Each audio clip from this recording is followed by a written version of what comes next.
So on this, we're going to do the exact opposite. I have already graphed the equations or inequalities for you, and what you are going to do is to identify the important parts. So let's specifically look at this particular question. So the first thing I'm going to notice is that it's a solid line. So a solid line means it's going to have an equal to line. So it's either going to be this or it's going to be this. I also know that it's shaded above.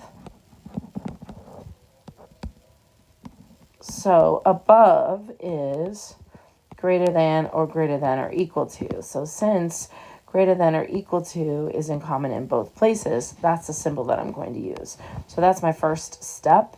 I'm going to go ahead and put y is greater than or equal to. Now in this case, it starts at 0, so that's my plus b. And I'm going to have to count the slope up 1 and over 2.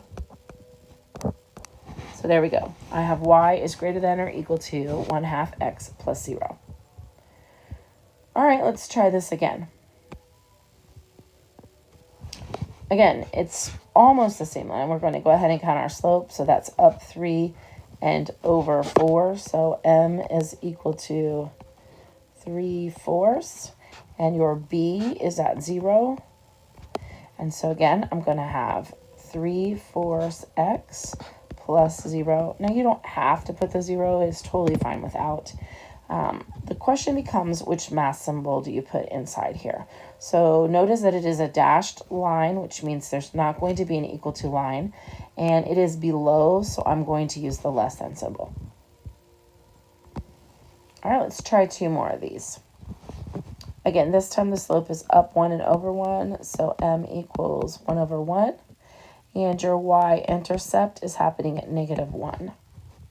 Same thing happens here, up 1 and over 3, so your m is equal to up 1 over 3. And your y-intercept is happening at -3. So you can go ahead and write that part and then think about the shading. Because this is how we would have written it if it was an equal. So all we have to do is pay attention to, again, it is a solid line. It's going to have an equal to line, and it is below, so I'm going to use a less than symbol.